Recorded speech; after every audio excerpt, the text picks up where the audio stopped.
The text message glowed on Ned's phone like a tiny betrayal. "Dad, about NYE. Maybe sit this one out. You'll make everyone feel uncomfortable." Ned Callahan stared at his phone for a full minute, the words blurring as his reading glasses slipped down his nose. 73 years on this earth, and he'd never imagined his own son, his Jonathan, would uninvite him from a family gathering. The grandfather clock in the hallway ticked away the seconds of his confusion, each sound a tiny hammer against his chest.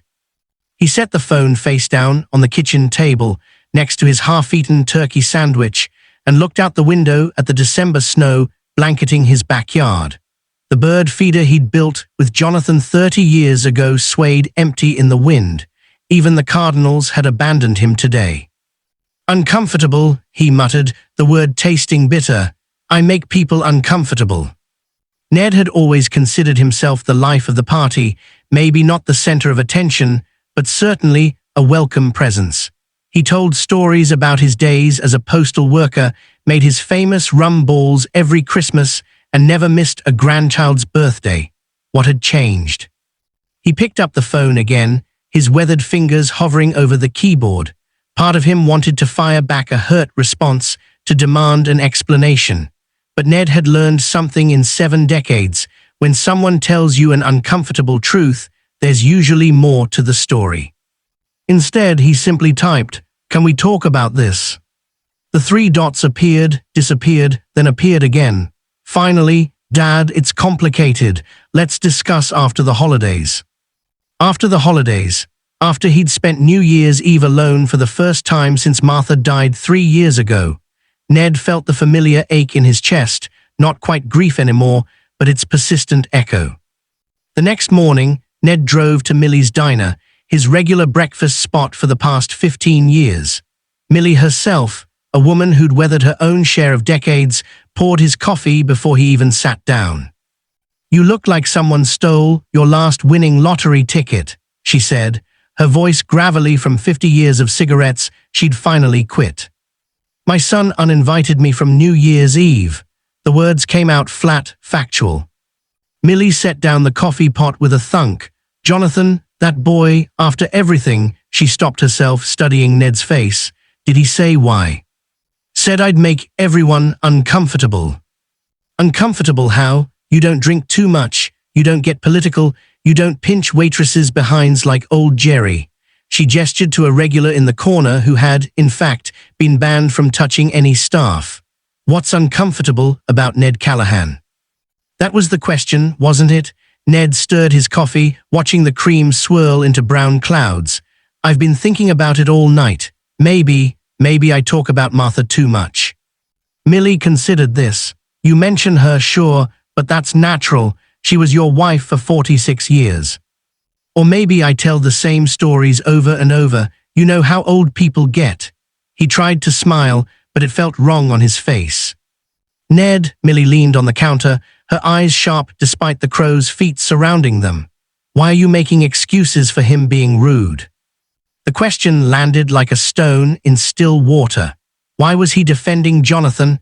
Maybe because the alternative, that his son genuinely found him burdensome, was too painful to examine directly. "He's busy," Ned heard himself say. "Corporate job, 3 kids, that big house. I probably don't fit into that picture anymore." "Horse hockey," Millie's favorite pseudo-curse. "You're his father, you fit everywhere." But did he? Ned thought about the last few family gatherings he'd attended. Thanksgiving dinner where he'd told the story about Martha's disastrous first turkey. Had he told that story the year before too? The birthday party where he'd tried to show his grandson how to throw a curveball, but the boy had been more interested in his iPad. The quiet moments when conversations stopped when he entered the room, then resumed with forced brightness. Maybe Jonathan was right. Maybe he had become the uncomfortable grandfather, the one people tolerated rather than enjoyed. Over the next week, Ned did something he'd never done before. He investigated himself. He called his daughter, Rachel, who lived 2 states away. "Rachel, honey, be honest with me. Am I difficult to be around?" The pause on the other end told him everything. "Dad, where is this coming from?"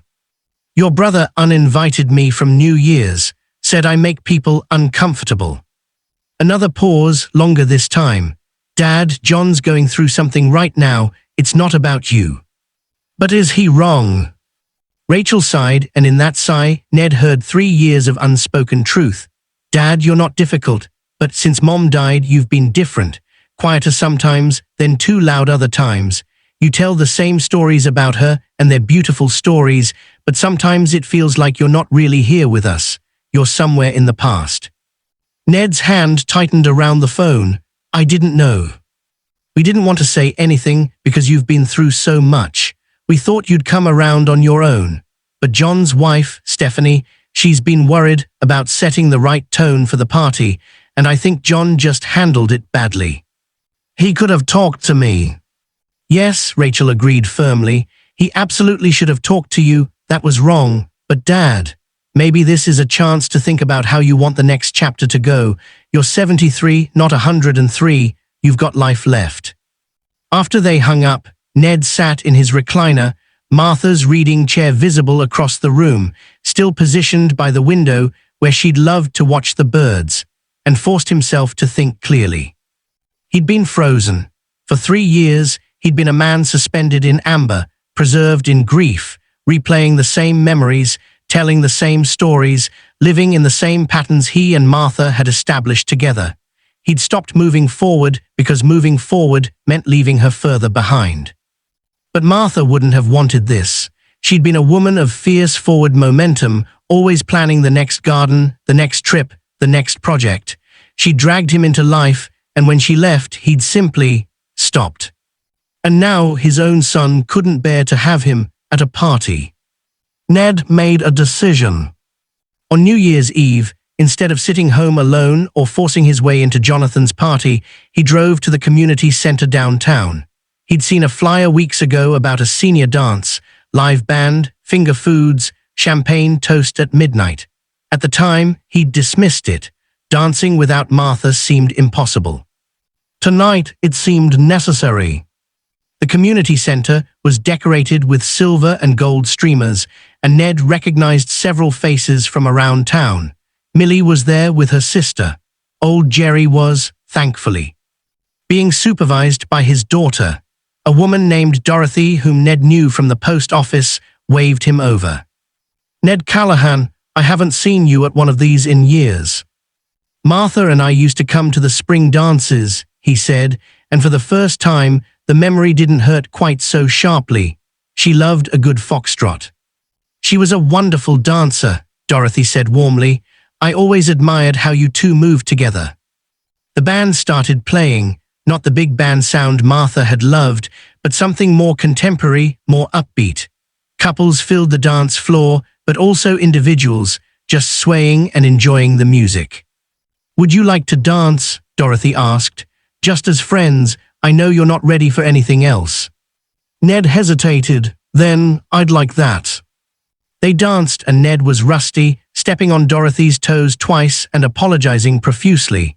But she laughed, and he laughed, and for the first time in 3 years, Ned felt something shift inside his chest, not the grief leaving that would never fully leave, but making room for something else. Room to breathe. At midnight, when everyone raised their plastic champagne flutes, Ned toasted silently to Martha, to the past, and then, decisively, to whatever came next. On January 2nd, Ned drove to Jonathan's house unannounced. His son answered the door with surprise and guilt written across his face. Dad, I was going to call you. Can I come in? They sat in Jonathan's pristine living room, and Ned spoke first. You hurt me with that text. You could have talked to me directly. Jonathan's face reddened. I know, Stephanie and I talked about it, and I handled it terribly. I'm sorry. But you weren't entirely wrong.